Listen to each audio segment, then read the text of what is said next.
Bonjour, bienvenue sur Bookey. Aujourd'hui, nous allons parler du roman de Francis Scott Fitzgerald intitulé Gatsby le Magnifique. Ce livre parle des tentatives désespérées du millionnaire J. Gatsby pour reconquérir son amour de jeunesse. En 1998, la maison d'édition américaine Modern Library invitait plusieurs critiques littéraires à désigner les 100 meilleurs romans en langue anglaise du XXe siècle. Gatsby le Magnifique est arrivé en deuxième place, juste après Ulysse de James Joyce. Le poète et critique américain T.S. Eliot a affirmé que Gatsby le Magnifique a permis à la fiction américaine de franchir une étape, la dernière remontant à Henry James, tandis que le célèbre réalisateur et chorégraphe Tony Tanner n'hésite pas à clamer que c'est le meilleur roman américain jamais écrit. Gatsby le Magnifique est étudié dans les écoles américaines et est apprécié dans tout le pays. Lors de sa première publication, ce livre aujourd'hui incontournable de la littérature américaine avait reçu un accueil mitigé. À l'époque, F. Scott Fitzgerald était déjà un auteur connu. Ses romans L'autre côté du paradis et Beau et Maudite ont rencontré un grand succès. Comparé à eux, Gatsby le Magnifique était un échec commercial. Il s'était alors vendu à moins de 20 000 exemplaires. Ce n'est qu'après la Seconde Guerre mondiale que ce roman a gagné en popularité. Il est aujourd'hui un best-seller qui continue à bien se vendre. Gatsby le Magnifique décrit la société américaine des années 1920.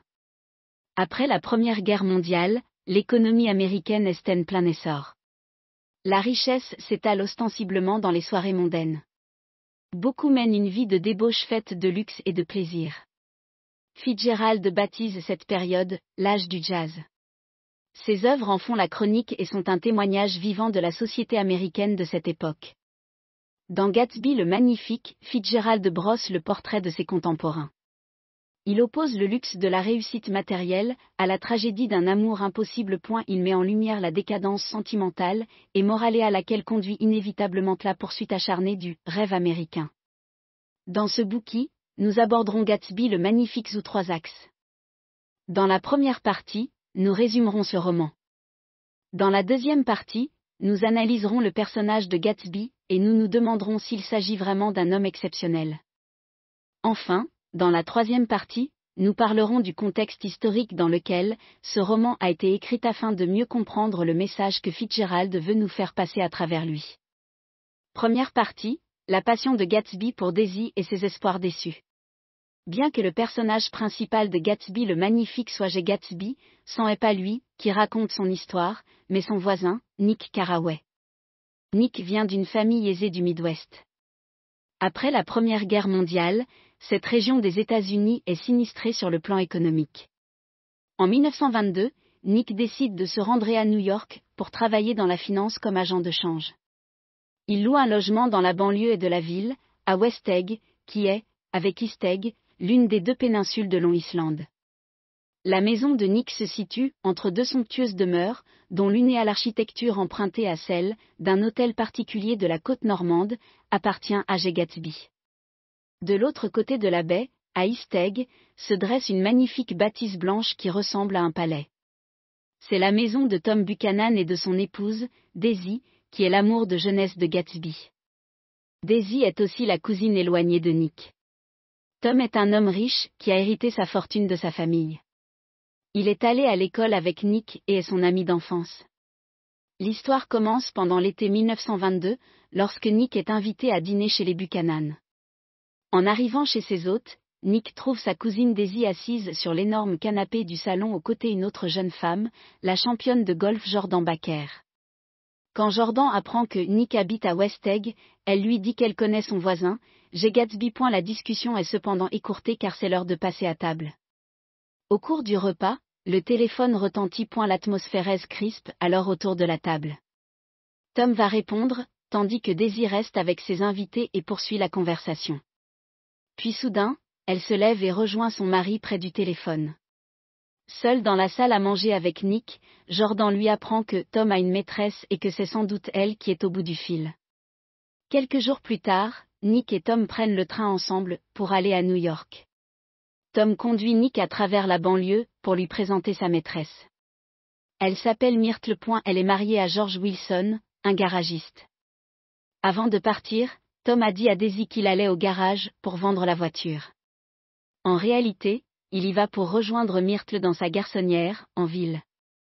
Ce soir-là, Myrtle est accompagnée de sa sœur, Catherine. Les McKays, un couple qui habite au rez-de-chaussée de l'immeuble, se joignent également à la fête organisée par Tom, dans son petit appartement. Tout le monde boit, discute, et passe une agréable soirée dans le salon. Catherine raconte qu'elle a été invitée une fois chez Gatsby, pour participer à l'une de ses réceptions mondaines. Elle a entendu dire que Gatsby serait issu de la famille impériale d'Allemagne. La conversation tourne court, et un peu plus tard, Nick est lui aussi bientôt invité à l'une des soirées de Gatsby, où il fait enfin sa connaissance. Chaque vendredi, un maraîcher livre des caisses de fruits devant la demeure de Gatsby. Les jardins de sa propriété sont immenses. La nuit, ils sont si illuminés qu'ils font penser à un arbre de Noël géant. À l'intérieur de la maison, les tablés sont garnis de mets tous plus alléchants les uns que les autres. Le bar du salon principal contient toutes sortes d'alcool, et dispose d'un comptoir en laiton massif. À 19h précises, l'orchestre se met à jouer de la musique. La Rolls-Royce de Gatsby fait office de taxi pour les convives, de 9h du matin à minuit. Les rires et les éclats de voix des conversations emplissent toute la demeure, et se font entendre jusqu'à l'extérieur. La plupart des convives de Gatsby arrivent à l'improviste et partent sans même avoir vu leur hôte.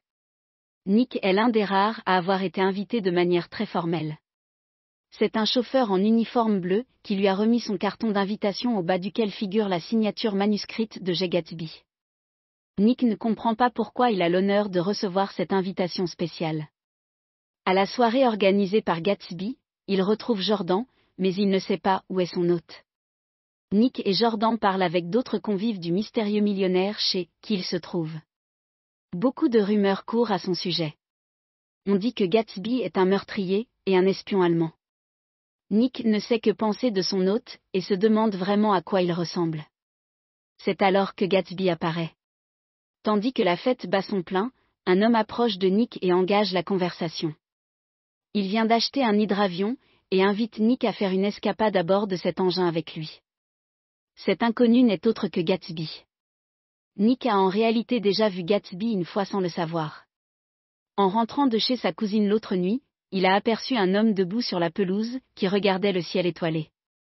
Lorsque Nick a voulu s'approcher de lui pour se présenter, l'homme a soudain fait un geste étrange, il a ouvert les bras en direction de la baie, comme s'il voulait embrasser la lumière vertine provenance de la maison des Buchanan, située sur l'autre rive. Un instant plus tard, l'homme disparaissait dans l'obscurité. C'était Gatsby. Suite à sa première véritable rencontre avec Gatsby, Nick a vent d'autres rumeurs à propos du passé de son voisin millionnaire. Bien que Gatsby ait dit à Jordan qu'il avait fréquenté l'université d'Oxford, la jeune femme n'en croit rien. Nick non plus ne pense pas que Gatsby soit issu d'une famille aisée. Il ressemble plutôt à un habitant des ghettos de la Louisiane ou de l'East Side de New York. Plus il côtoie Gatsby plus Nick est convaincu des origines modestes de cet homme. Néanmoins, il reste à ses yeux un homme de goût. Gatsby parle un jour de son passé à Nick. Il prétend être né dans une famille aisée de San Francisco, qu'il situe dans le Midwest. Il dit avoir fait ses études à Oxford. Il explique qu'à la mort de ses parents, il a hérité d'une somme d'argent faramineuse, mais que, pour effacer la douleur de la perte brutale de ses parents, il a voyagé de capitale en Europe, comme un jeune raja, s'adonnant à la chasse et à la peinture. Le récit de Gatsby est plein d'incohérences et Nick doit parfois se retenir de rire. Tout le monde sait que San Francisco n'est pas dans le Midwest mais sur la côte ouest des États-Unis. Néanmoins, le récit que Gatsby fait à Nick de son expérience de la Grande Guerre lui paraît tout à fait crédible. Engagé dans l'armée comme lieutenant, Gatsby monte rapidement en grade grâce à ses faits d'armes. Lorsqu'il raconte son passé militaire, Gatsby est sûr de lui à une voix sinistre, comme s'il se rappelait les horreurs du champ de bataille. Il n'hésite pas sur le choix de ses mots comme lorsqu'il parle de ses études à Oxford. Gatsby montre à Nick ses médailles ainsi que des photographies, et Nick finit par croire que tout ce que cet homme lui a dit est vrai.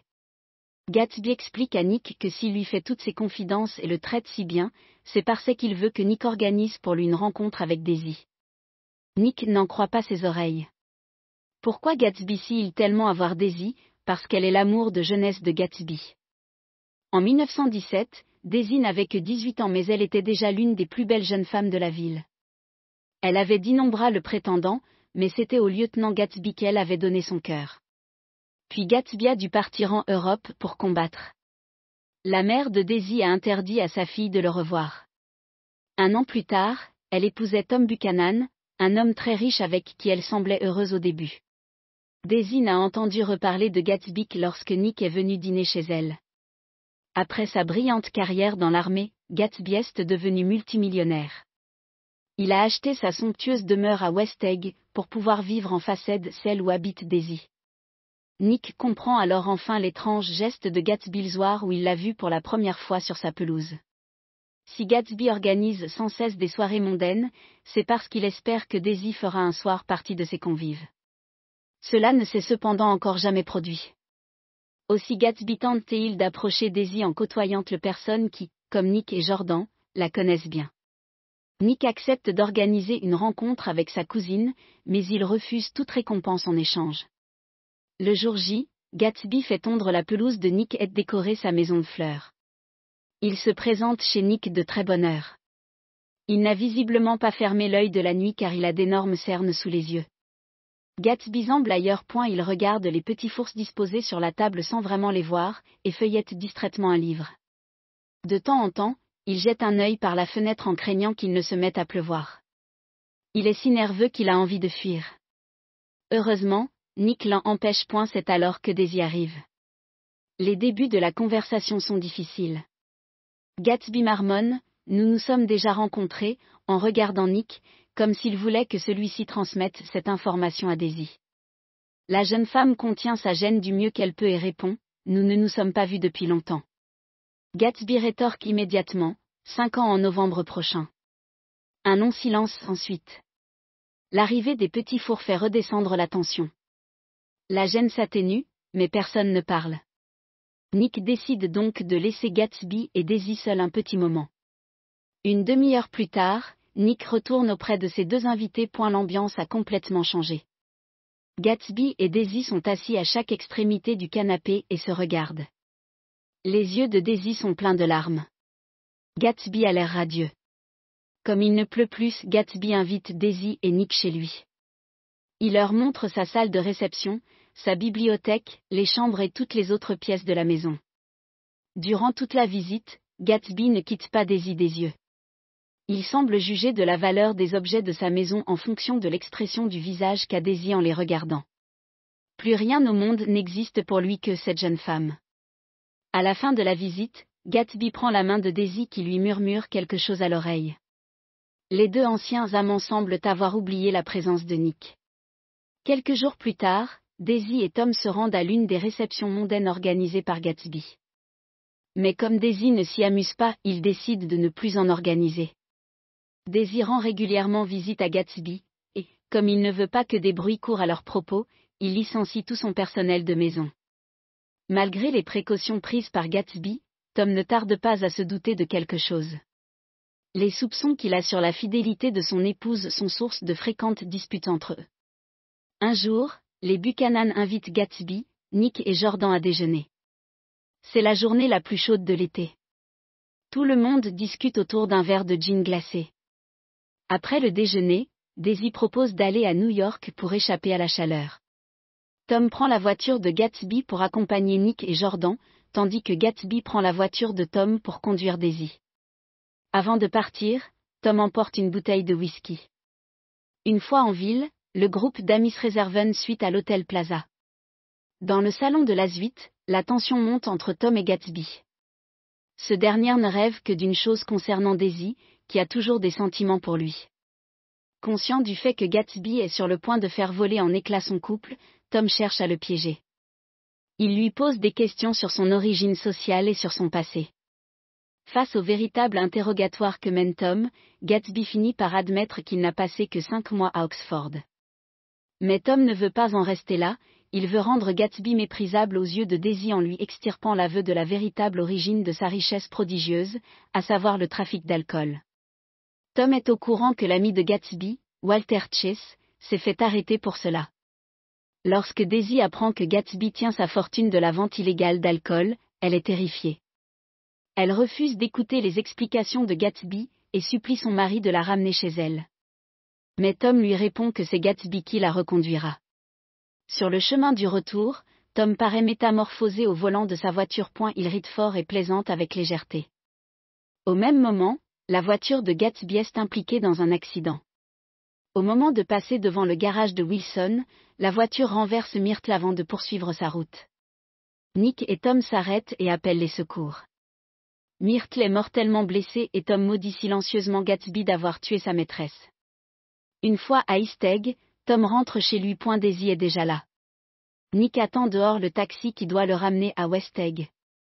Il repère Gatsby rôder derrière les buissons de la maison des Buchanan. Gatsby craint que Tom ne s'en prenne à Daisy à cause de leur liaison.